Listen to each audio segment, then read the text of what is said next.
Just come and sit anywhere, please. Or just, yeah. It's my wife and daughter. Good evening. I acknowledge the traditional owners of the land on which we meet, the people of the Kulin Nations, and I pay respect to their elders past, present and future. My name is James Hewis and I'm the head of film here at ACMI. Welcome to this very special event. Just before I do get into some thanks and a little bit of detail about this evening, I'd like to let you know that should you need to leave before the session finishes, which I'm sure you won't, please leave by this exit here. But look, I do want to thank some organisations and some people for making this possible. Most particularly BPM, as I'm sure you're aware, is screening as part and the deputy of the Alliance here in Melbourne, Michel and Françoise. And in particular, I'd like to thank l'Institut Français and Philippe Mangeot, the cultural attaché, who's also here with us this evening. He's been a vital mover in ensuring that the event is possible for us here at ACMI. And in fact, immediately following the session this evening, there is a screening of the film as part of the French Film Festival, which takes place at the Kino at 8:30 p.m. It is now... Et Catherine de Médicis demande à Ronsard... Bonjour tout le monde, nous sommes Acte Paris et nous sommes venus vous donner un cours de prévention sur le sida parce que l'État français est incapable de nous informer. Qui vous a donné l'autorisation? Il faut savoir que la capote, c'est la seule manière de se protéger pour la fellation. Ne regardez pas ça. Il faut savoir que le risque existe bel et bien. Oh, je vous demande de quitter cette salle. Nous vivons le sida comme une guerre invisible aux yeux des autres. Pourtant nos amis meurent et nous ne voulons pas mourir. Nous nous battons contre ceux pour qui l'épidémie est une aubaine car elle tue depuis plus de 10 ans dans l'indifférence générale. Je vais résumer la situation. Melton Pharm a décidé d'orchestrer une pénurie de traitements afin de faire parler de sa nouvelle molécule. Et densifier l'effet d'annonce, on va augmenter la pression et on obtiendra de toute façon les médicaments pour les gens qui en ont besoin. Ensemble, nous pouvons unir nos forces pour résister à l'épidémie et aux problèmes sociaux qu'elle engendre. Il faut inverser le rapport de force. C'est pas nous qui avons besoin des labos, c'est eux qui ont besoin de nous. Tu vois bien qu'on n'arrive pas à mobiliser les médias sur la question des traitements.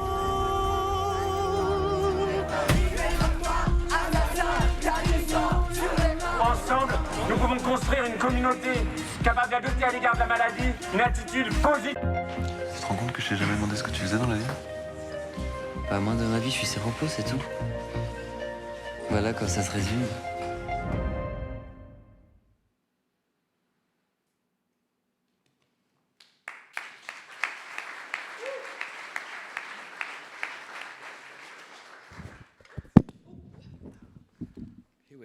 Here we are. Thank you very, very much. Look, the way I want to begin this is to actually say a very, very big congratulations. I was very lucky to see BPM at the Melbourne Film Festival last year. We were talking earlier that I was a little bit nervous that it was going to be a film of nostalgia, and it was the opposite of that. I came out of it, I was exhilarating is the word I use, and I will keep using it about that film. I also said to Philippe, it reminded me, and you got to... How many of you have seen the film, by the way, just to get a sense? Right, so I was talking about Ken Loach's Land and Freedom, which does... what I loved... One of the things I loved about BPM was that it caught what it was like to be in the middle of argument, in the middle of debates, in the middle of fighting for something that was really crucial. That was... and I haven't, I think what BPM managed to do so very eloquently and so very powerfully is going to, for those of you who haven't seen it, is going to knock you out. I also think it's an incredibly moving film. So yes, I want to begin with that. Congratulations. One other question I'm going to ask you as an audience is how many of you were involved in ACT UP here in Melbourne or here in Australia? Okay.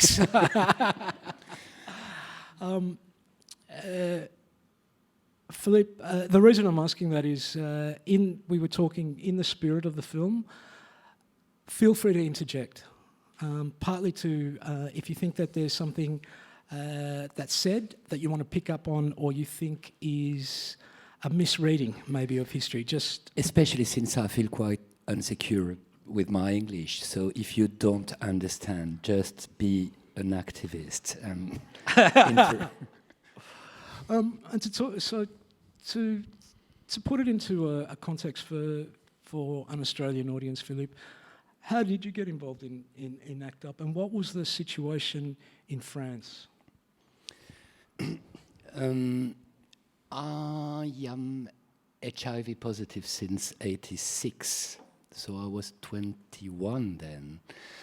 And in '86, there was not even one drug. I mean, when you were HIV positive, you were supposed to die a few years after. So what do you do when you're 21 and you're going to die? You don't do anything. I mean, the first reaction is to be a student and to live your life and to live your youth. And at the same time, since '84, there was in France this organization. I'm sure you have that kind of organization in Australia. If for people who know America, this organization really looks like the GMHC. It was a huge Gay Men's Health Centre organization called AID, created by Daniel Defer, who was the lover of Michel Foucault, just after the death of Michel Foucault. And they did everything. I mean, nobody would do anything at the same time. And they, at a time where the advertisement for condoms were forbidden in France, because they were forbidden until '87, they advertised condoms. They gave the information. They opened a telephone line. They helped people. But what they didn't want to do was asking the state to do something. And one of the reasons why they didn't want to demand anything to the state was the fact that they didn't want the state to control the gay sexuality.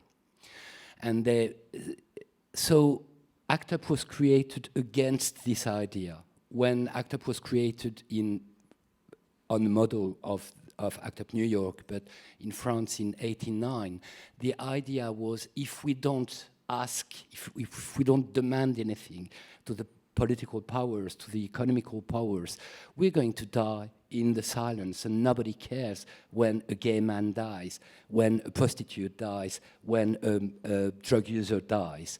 So we decided to get together and say, look, we're gay, we're prostitutes, we're drug users, we're prisoners, we've got AIDS, and we don't want to die, and you have to listen to us. That's the first thing. And it was really nothing, but it was enormous. It was amazing. And that's the reason why I decided to join ACT UP, because of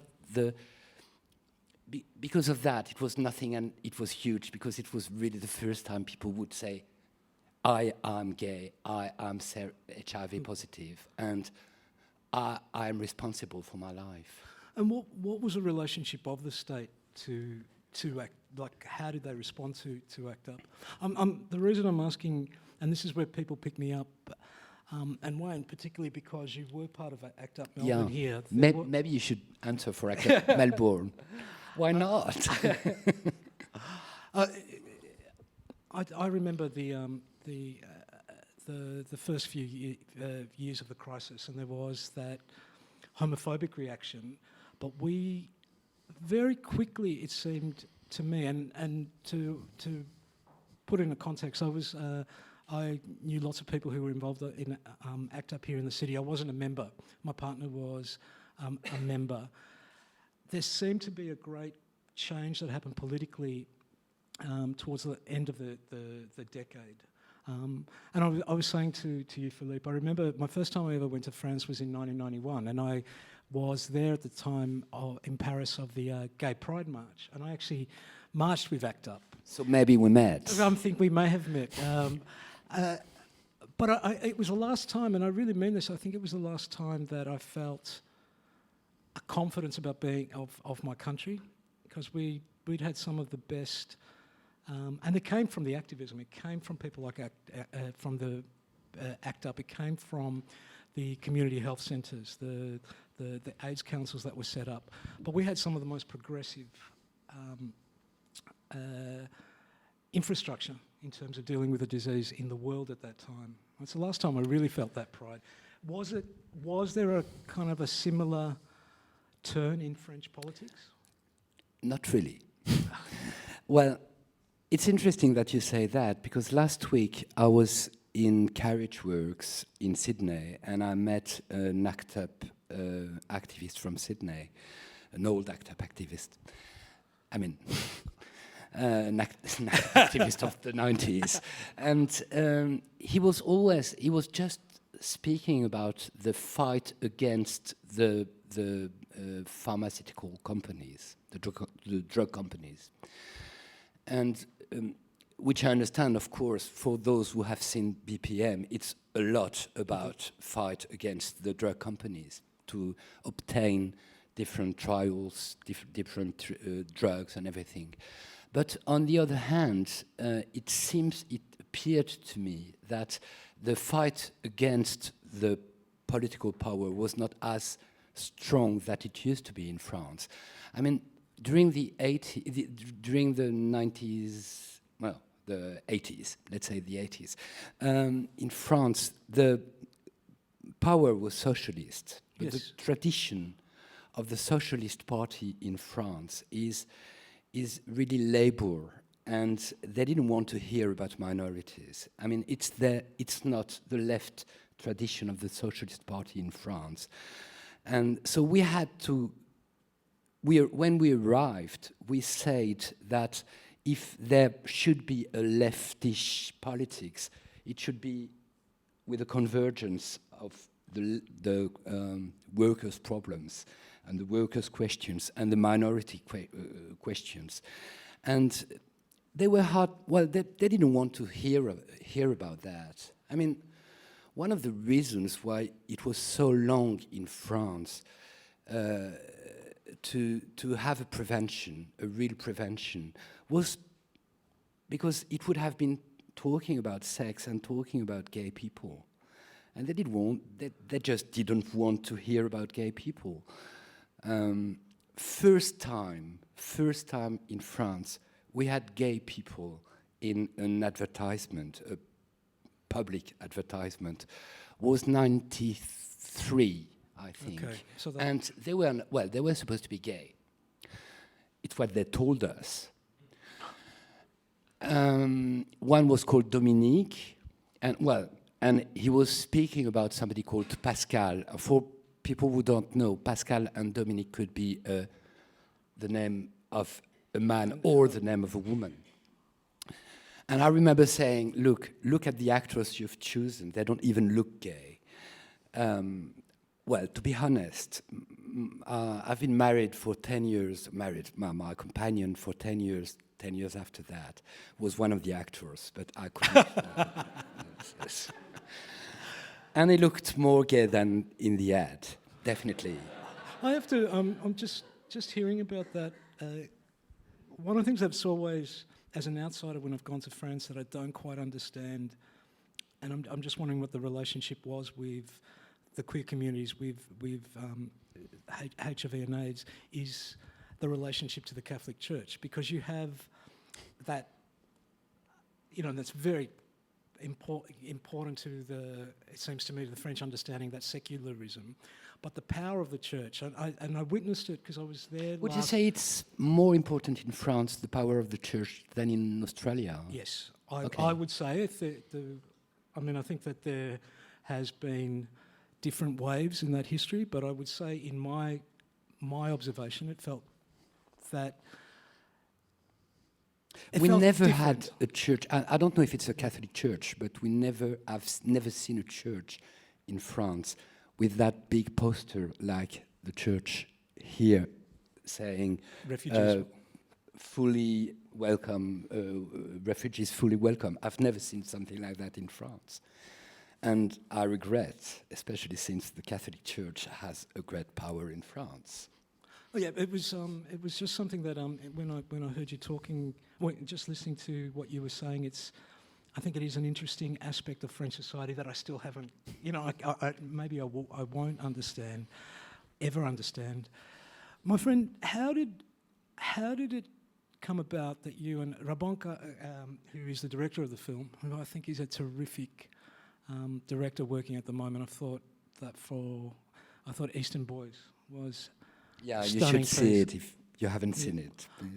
It's really a masterpiece. And just for the audience to know, Robin and Philippe were in ACT UP together. So how did the project come about? Well, it's a family project in a way, because I met Robin in ACT UP and in 1993, and I met Hugues in ACT UP, and Hugues is the producer of the film. And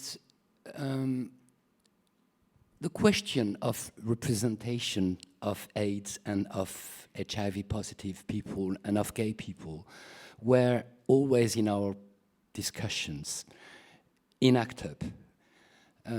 ACT UP was a group who made performances.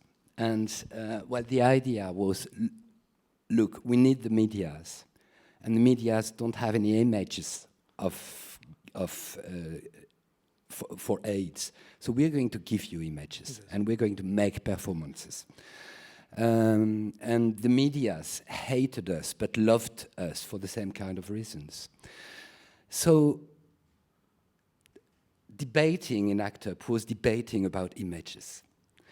And Robin knew it, because Robin had been a student of cinema, and he wanted to make films, and he was obsessed by that. And I was responsible in ACT UP at the same time of all the texts and of all the images of ACT UP.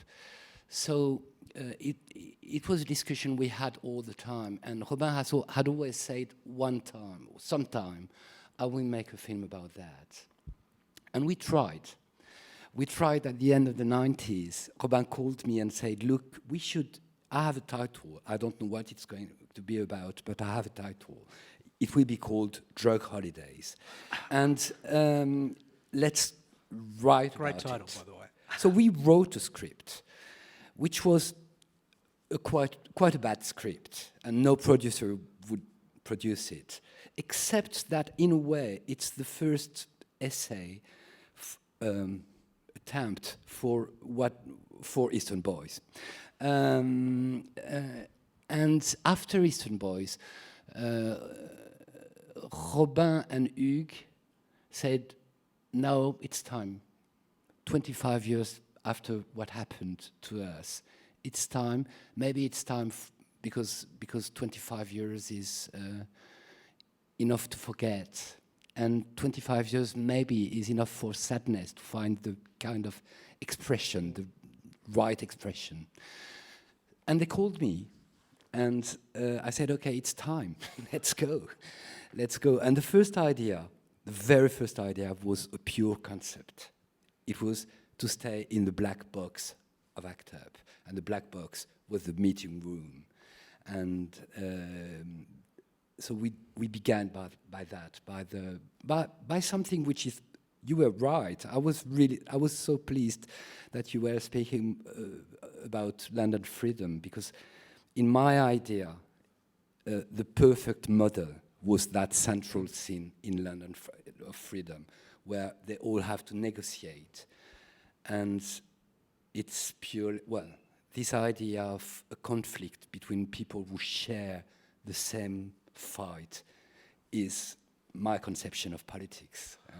I can understand that desire to keep it there in the room, because it is so powerful. But I'm really glad that you didn't keep it there, because. So we went out of the room eventually. It was when you were talking about performance and creativity. That's what I remember about ACT UP, was that.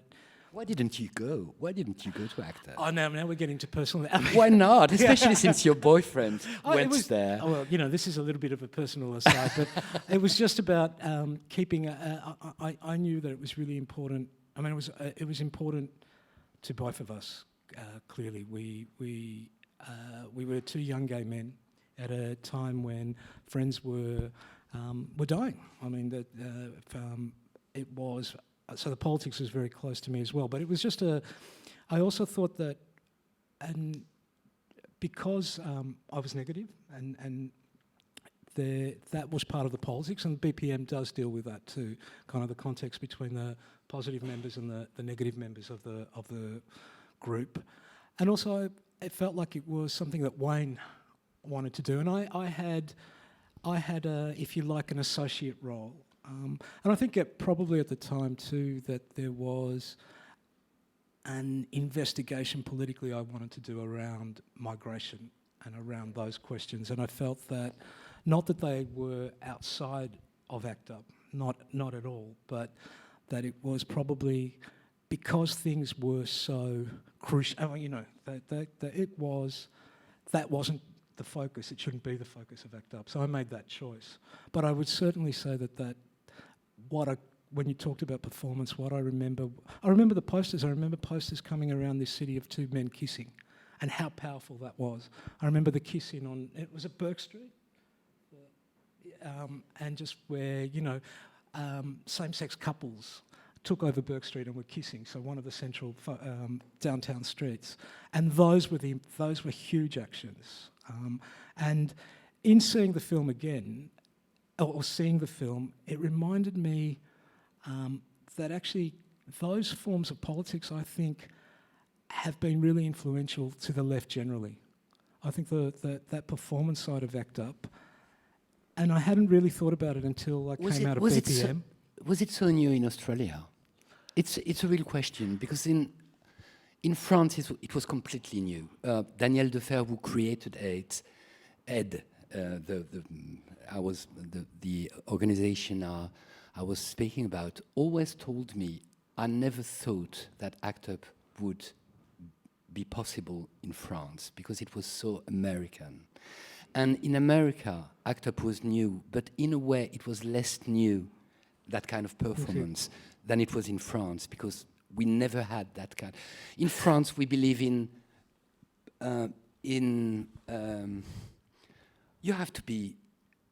believe in number. I mean, the tradition in France is that thousands of people should be in the street.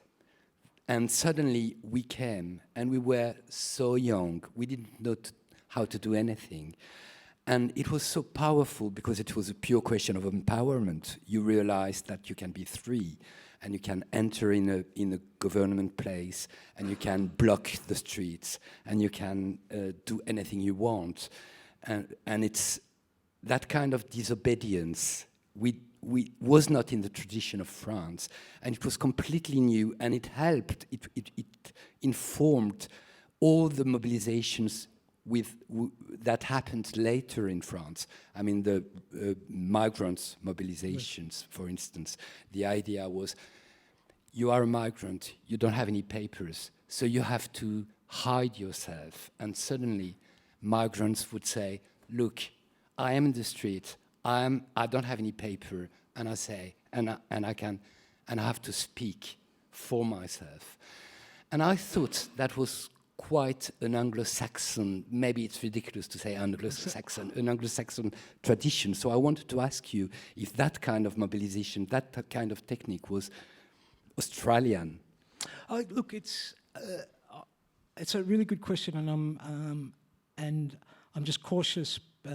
I don't want to pretend a knowledge that I don't have, but I do think, and I'm thinking about some of the older people around ACT UP and around HIV politics of the time, that there were, that the word you use that I think is excellent is disobedience, that there were forms of disobedience that came out of the queer movements in the 70s. And also, as you were speaking, Philippe, I remembered a friend of mine, Leslie, who was incredibly important in terms of the disability rights actions here. She took over a Miss Australia pageant, and it's, you know, there was just a few people. I met Leslie afterwards. I was still a student in high school, and I remember how powerful that was. Yeah. It made the media, and you know, the media just latches onto things like that, but it actually brought those politics out into the open, or made them visible, I think, for the first time. And yes, so I think there was a spark of that tradition. Also, we're a country that is very heavily influenced by two spaces. One is the United States, but also because of the colonial history, the United Kingdom. Sure. And I think my memory too was there was a lot of people travelling between the UK and Australia in particular, and we didn't have Ronald Reagan and we didn't have Margaret Thatcher. So that the ACT UP in London, ACT UP in Manchester, ACT UP in the American cities had to be, I mean, in a way it had to be wilder than we could be, because the circumstances were so very different. The one question I had to ask you when you I thought that the 68 had a bit of that theatrical tradition or that performance tradition, or was it? Yeah, you're right. But in a way it was lost. It was lost during the 80s.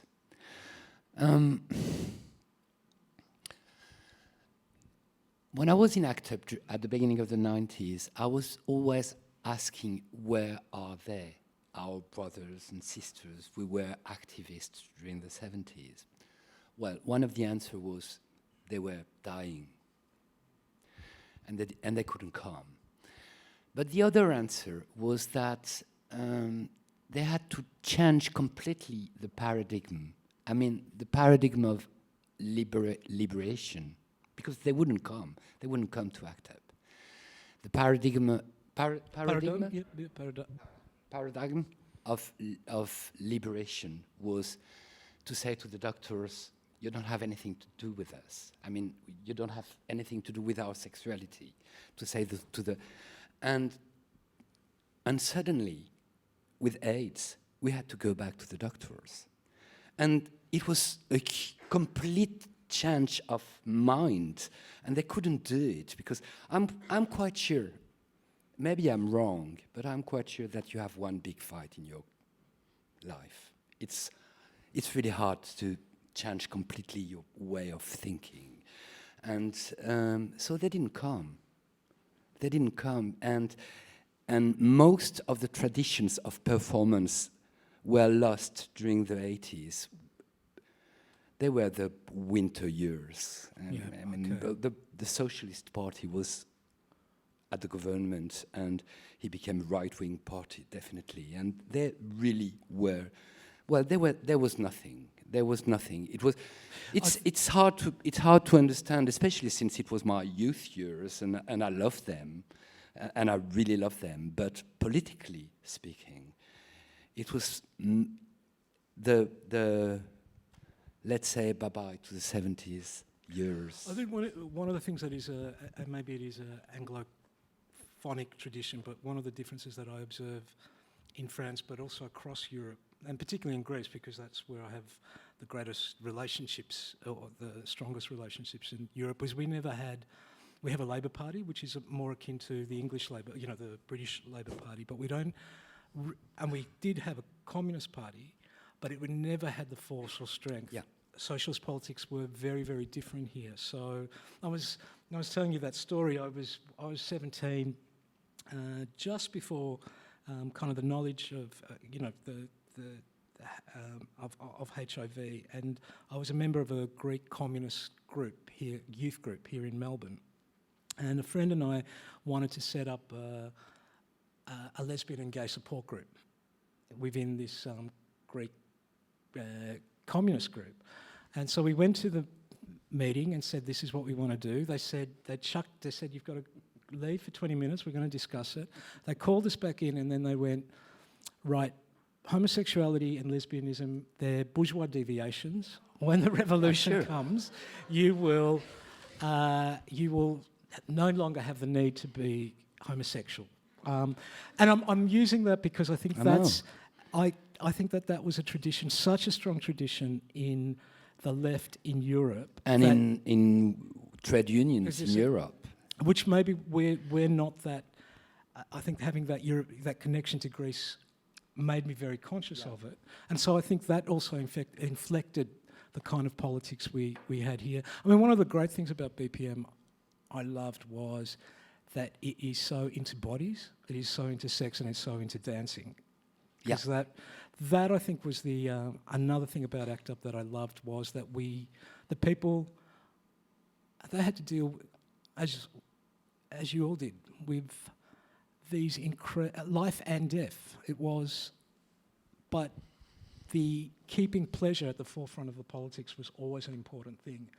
And that's another reason why I'm glad you moved outside the lecture hall, because I think that's even if moving, when you move outside in the film, it's not, well, it's to go to the hospital. Well, or also to have sex, or to have sex in a hospital. Yeah. I shouldn't spoil the film, but can I? Well, you're right. It's a question of bodies. I mean, you couldn't, and the question of sex was really important for us.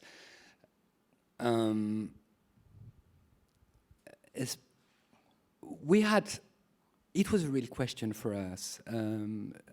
How far can we go as far as sex representation is concerned? And the question was the producers, I mean the financial. Yeah. And as a matter of fact, you don't see a penis. Penis? Penis? It's a problem when you're cock, a dick. Cock is better. Yeah, sorry. In the film, you don't see one, but I think it's quite sexual in a way. It's quite erotic. But, well, I'm going to speak as I'm the co-writer of the film, but I'm not the director of the film, so I can say how much I love this film. And I really think it's a sexy film.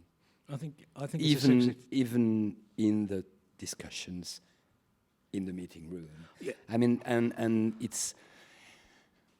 That frisson it's really erotic. Yeah. That's how the two of the characters fall in love, really, is by those discussions, by those arguments. Exactly. And I was surprised by the amount of nostalgia, because you're right. I think it's not a nostalgic film, but a lot of people have seen the film with nostalgia. And I was very surprised by that. And I suddenly realized that this film is speaking about a time where there were no web, no mail. Yeah. So when you had to discuss together, you had to put different bodies in the same room, which is not the case anymore. I mean, and I think one of the problems today is that we haven't still found a way of discussing together with our bodies at the age of the web and of the réseaux sociaux, social networks. Social networks. And it was tried in France when we were writing. There was this big mobilization which happened for 1 month and a half called Nuit debout. I don't know how you would translate Nuit debout, but people decided not to go back and sleep. And they occupied the Place de la République. And Place de la République was quite a symbolic place because it was after the killings of November 2015 in Paris. And la Place de la République had become a mausoleum. Mausoleum. Mausoleum. It was full of candles and flowers and everything. And suddenly people would say, look, we have to reinvent politics and to do with our dead something else that what the power wants us to do with our dead. Yeah. And there was this real desire for being together and occupying together la place, prendre la place. I think that I haven't thought about, I'm just thinking about my reaction back to when I saw BPM, and I think you're right that there is something about the physical bodies being together and what's created from that I do miss, and I wonder if that is nostalgia. And so I'm going to ask you a question then. There's a two-way process that in the making of the film, which is one that you, Robin, and yours, you are coming together to make this film, and you're using actors, young actors. What did you learn? How did they see the politics of the time? What were the conversations between yourselves and the actors? And the other thing is, what do you think you learnt from that interaction about the new forms of sexual politics?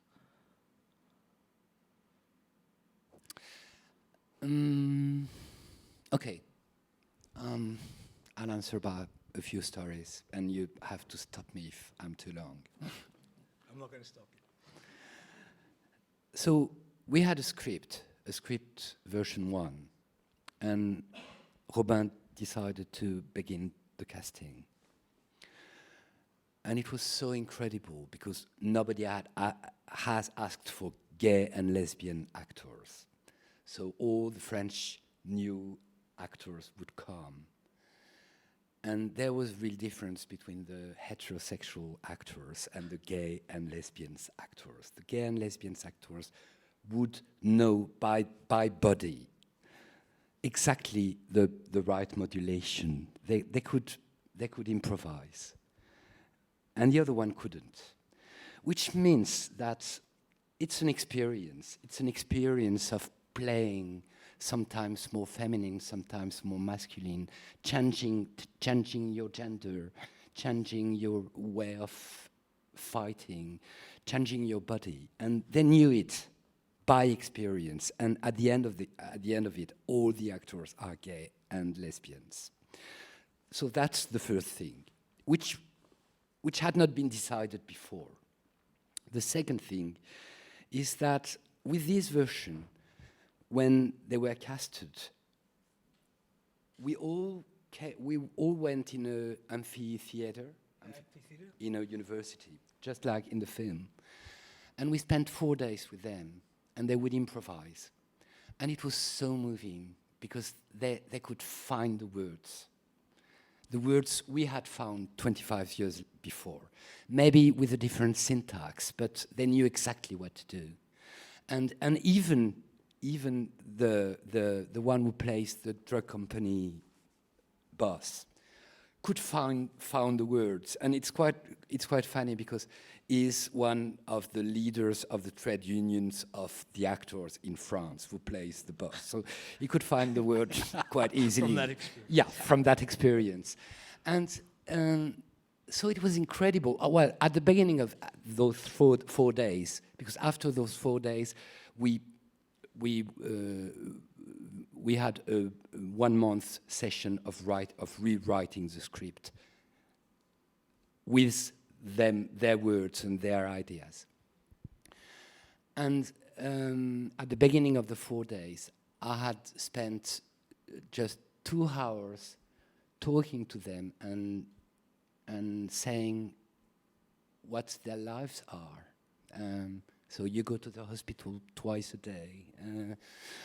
You can recognize somebody who is sick in the metro that nobody would recognize. But of course, we knew in the streets who were sick, and so many people would never see.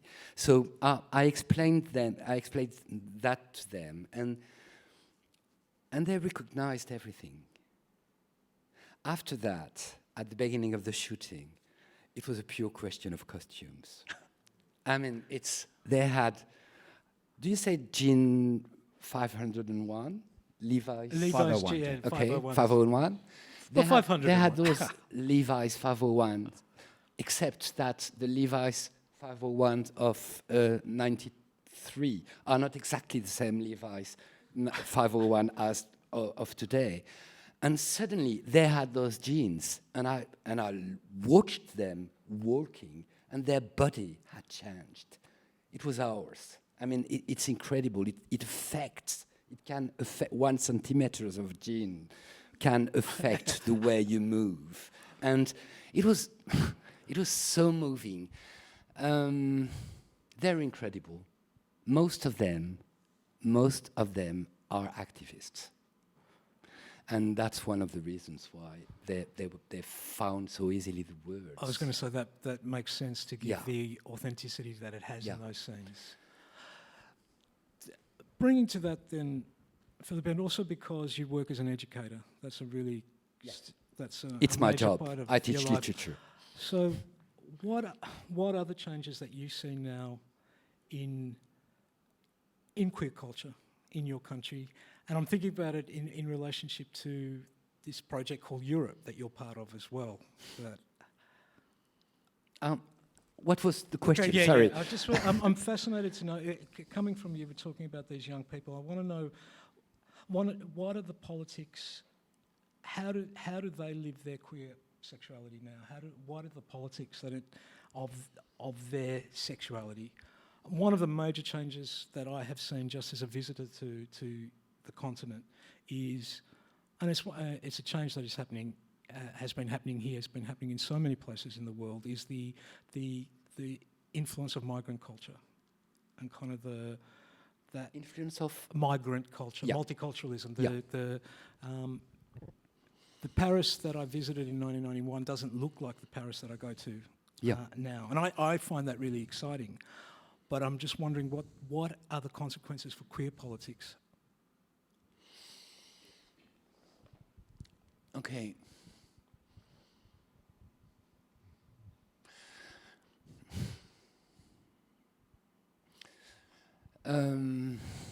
How to answer?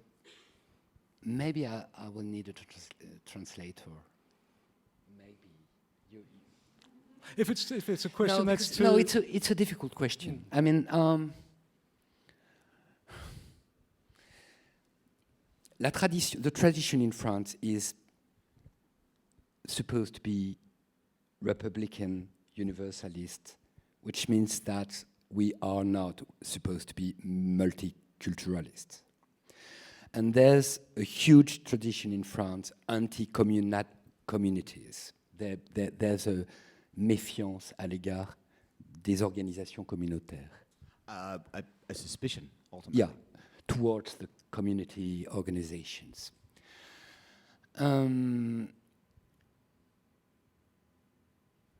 Et le mythe français, the French myth, c'est l'intégration républicaine.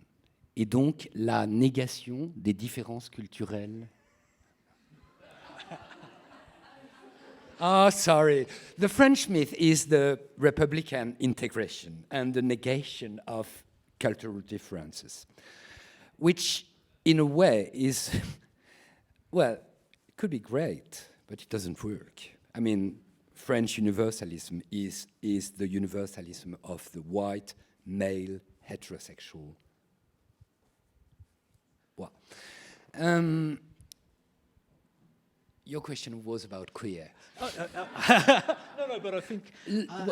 Look. So the film takes place during the 90s, and the 90s is a very important period for France, because suddenly the question of community appeared. Queer community, LGBT community, but also migrants community and Arab, well, post-colonial communities. And it was a time for a great tension, especially since that after '89 there was the collapse of the communist bloc, and most of the French intellectuals decided that the new enemy should be the American communautarism. So there was a raidissement anticommunautaire et républicain dans cette période. Un raidissement,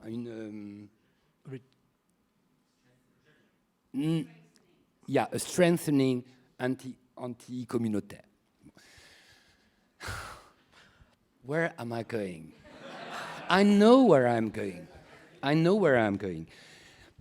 Can I just say, Philippe, you just keep going because you are... I'm terribly sorry. It is really hard. But et ce raidissement, Isabelle, aide-moi. Okay. I'm sorry, James. Can I say something? Yeah, you should just say it in French, as in not word after word. Okay. Et ce raidissement, sorry, James. Et ce raidissement a fait que a participé à la clôture des communautés, et en particulier des communautés migrantes, a contribué à ce que les communautés migrantes soient de plus en plus refermées sur elles-mêmes, et que ce qui devait être essentiel, qui était la convergence des luttes, parce que le grand combat politique pour nous, s'il n'était pas du côté de l'universalisme républicain, il était du côté de la convergence des luttes dans un même combat, ça n'a pas marché. Isabelle, James, help me. I'm terribly sorry, but I mean, speaking French and speaking English and saying that kind of thing is quite hard. Maybe Maxime could help us too. Yeah, okay. I had actually stopped listening because I thought James was going to do it. So, but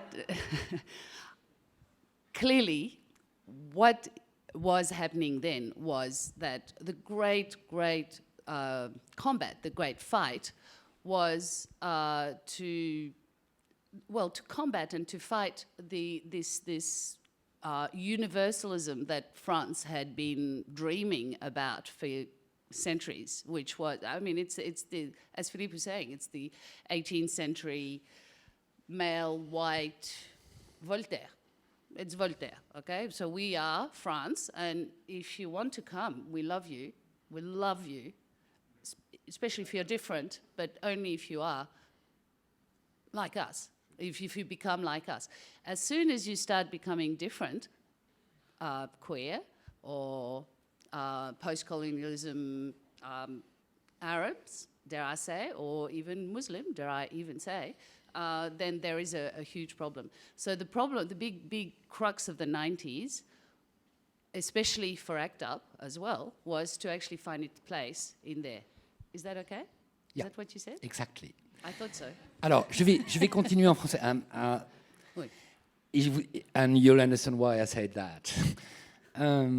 Qu'est-ce qui se passe aujourd'hui? Aujourd'hui, il y a des organisations communautaires qui sont passionnantes, qui ressemblent beaucoup à ACT UP, en particulier dans le monde arabe en France, enfin dans la population arabe en France, d'origine arabe, mais qui sont françaises, et qui posent la question postcoloniale. So at the moment, there are amazing questions that are asked from the French community and the world community by very, very activist organizations that come from the post-colonial Arab. I mean, we'll say Arab because that's what we say in French. I know it doesn't mean exactly the same thing in English. So many people say Muslims now, which is a problem. But we don't want to say Muslim either, but Arab is a very strange thing. But let's say Arab, and I think we all understand what that means in that way. So most of the activism, militantisme, activism that is happening in France at the moment is happening on that level, at that level. Mais le contexte est tellement tendu que, en particulier, un groupe avec lequel j'étais en grande sympathie au départ est devenu un groupe avec un discours clairement homophobe. Je pense en particulier à un groupe qui s'appelle les Indigènes de la République. J'ai participé aux premières réunions et maintenant le discours des Indigènes de la République, c'est qu'il n'y a pas d'homosexualité dans le monde arabe et dans les banlieues, dans les populations d'origine arabe dans les banlieues françaises. So what Philippe's saying is that the context is so different to the 90s. However, it has become so tense that he gives the example of an organization called les Indigènes de la République, the natives of the Republic, really, which he thought at the beginning, and he was very, very close to them because he admired the activism of them.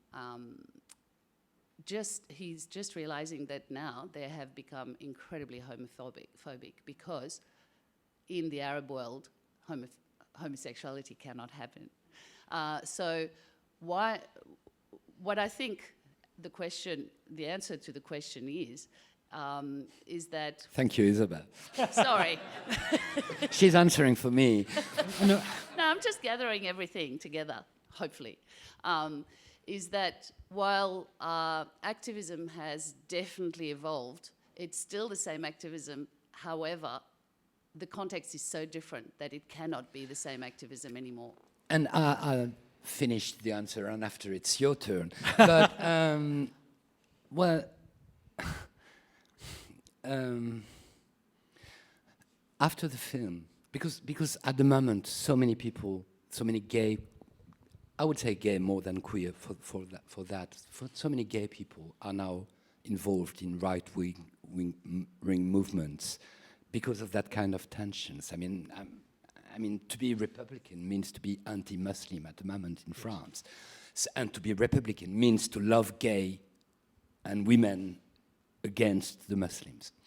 So it's the state of facts, the fact in France at the moment. But when there was BPM, so many journalists came and asked me, so there were an activism then and there is not now. And I said, look, you should go and see that kind of groups. Les Indigènes de la République helps them by opening them, and you could open them by talking with them and talking about them instead of insulting them as they do every day. Because we were insulted so many times by the press, then the same press which loves us since BPM has been released.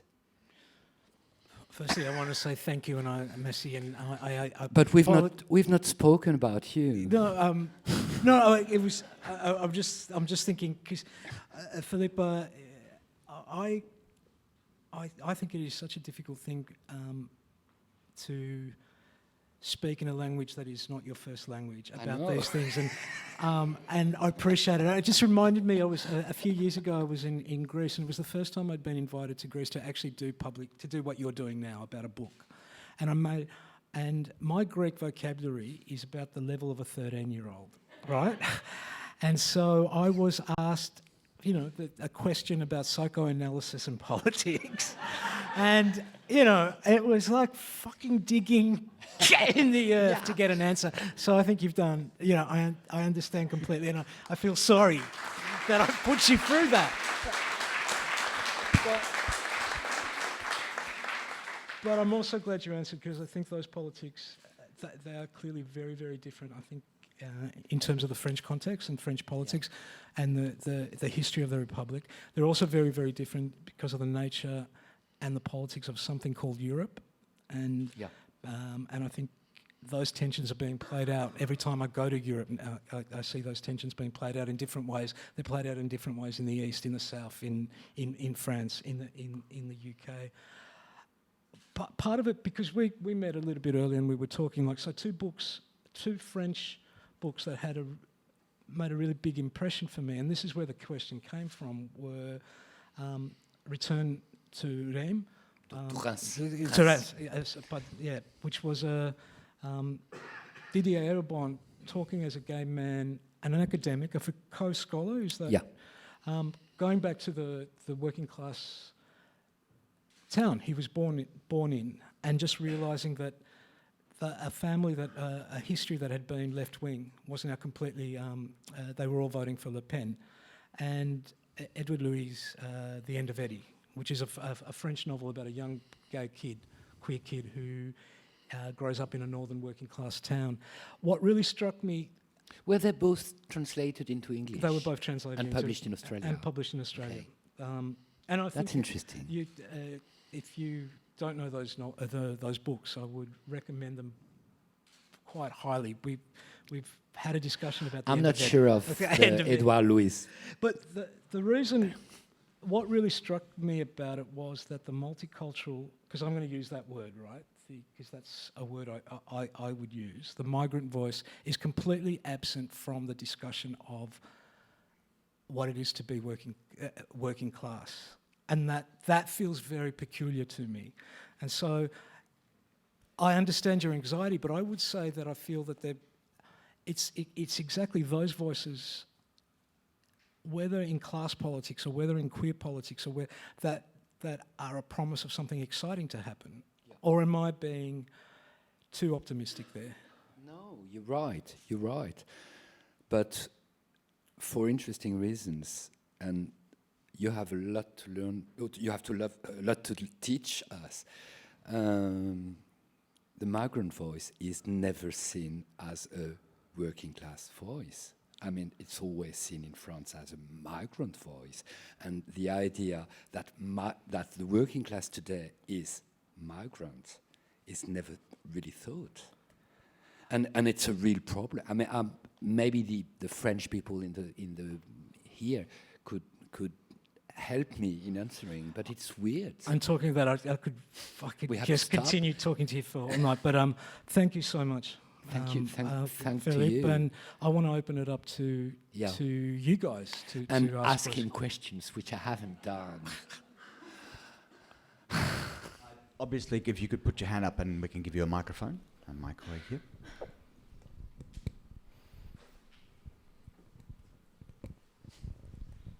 Thank you.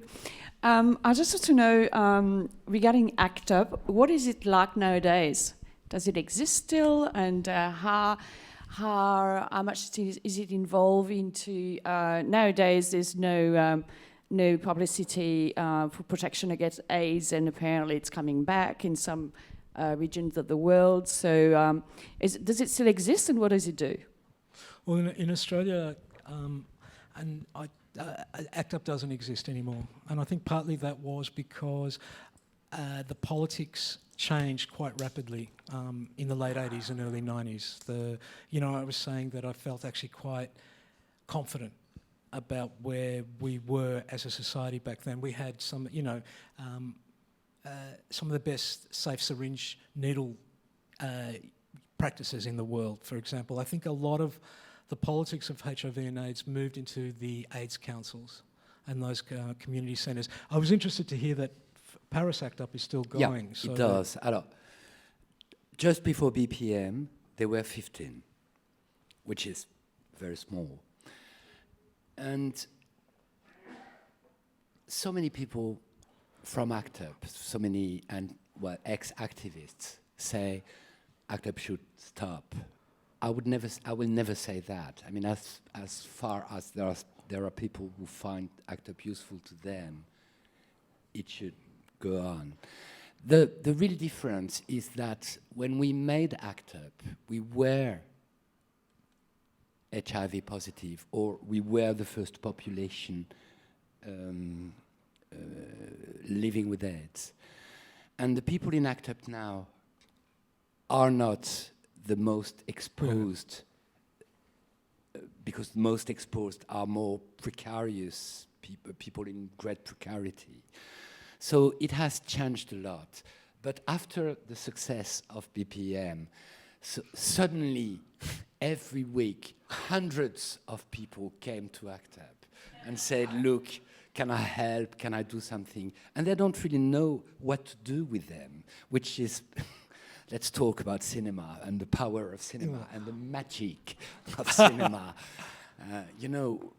BPM had more press in 1 week than ACT UP in 20 years. So.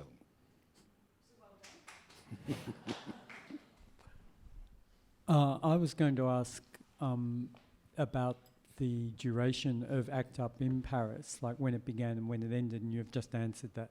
So maybe I can add that ACT UP in Melbourne, from my understanding, lasted a period of 3 years. Yeah.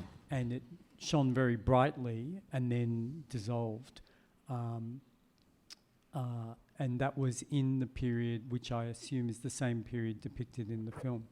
But I have a question for you that maybe you can't answer, but it's a simple one. No, for you, Philippe. A simple one, and that is, your film is set in the past, but it felt like it was a film about now. Can you explain that? Oh, thank you for what you say. Was it a question? Can I explain why it... Yes, why is it that this film feels like it's about something that matters now? Because it's a fiction. We really asked ourselves if it should be a documentary. A fiction is always for now. Maybe not. No. Because the actors are the young people of today, because it's the energy of today, because it's the desire of political conflict of today, which gives the energy of the film. Do I answer your question? The only other film I can think of, I haven't seen the Loach film you referred to, but the only other film I can think of with a similar quality, and I understand why, is Danton, where all the conversations where they had the Polish actors and the French actors, but this sense of the Europe divided between, by the Iron Curtain and so on. And it felt very much there that here was this film set in the French Revolution, but it was about, enormous problems, affecting the world now and what was at stake. But this film has a similar quality, and I can't put my finger on it. Can I say, I thought that was one of the things that really struck me. And, I've been thinking a lot about my reaction to the film, and one of the, I think we talked about it a little bit, is that it's in those forms of politics that were there in ACT UP that I just see resonances to the forms of politics we live now, kind of in terms of some of what gets labelled as identity politics, what gets understood about how do we create a politics, how do we create movements from positions of real separation or kind of differences. And I think that, for me, is one of the reasons that the film felt incredibly contemporary. I was really struck by Philippe's comment that that in the age of the internet, in the age of social media, we don't actually have that physical space of unification. I'm going to use an old-fashioned term of solidarity, but that, for me, Russell, was one of the things that resonated for me from the film. It just felt like, and it's interesting that you talk about Danton, because I just saw Danton again recently, and it actually felt a little bit similar in that way, because I thought this is a film about about arguing from from very, very different positions, and is that possible? I mean, I can't answer that question, but that feels like that was something there in BPM as well. Well, yeah, maybe. Could it be a question of emotions? Is it? I mean, if a film is emotionally powerful, you feel it in your body, intimacy. I mean, well, one of the idea, I'm sorry for the people who haven't seen yet the film, but one of the idea was on the first scene, when you see the blood thrown on the face of this man, the audience should think, okay, they're really violent. And at the end of the film, when you see the activist throwing ashes, the audience should think they should go further. So the idea was that the audience of the film could be transformed in a way, in an ACT UP activist by their own emotions. And if it works, it becomes contemporary. I'm not sure. And maybe it's the same for Danton. We've got time for, unfortunately, one last and quite brief question. Or comment, for that matter. Fantastic, because I've got one. It's really long. Who did you make the film for? Because you have... that's incredible. That's an unfair question, because I saw an interview with you today, which you made 3 or 4 years ago. And Christos said, when I'm in Europe, nobody never asks me, who do you write for? But when I'm in Australia, everybody asks me, who do you write for? So... No? That's very true. For your daughter and sons, for my nephews and niece, because he's my brother-in-law, Which is true, for my students, for the young people who have the age that I had when I was an activist, for the people who, well, the world today is a bit harder than it was when I was 25, except for AIDS. And I'm not very proud of my generation. So it's time for them. And this is our gift to the new generation. Merci.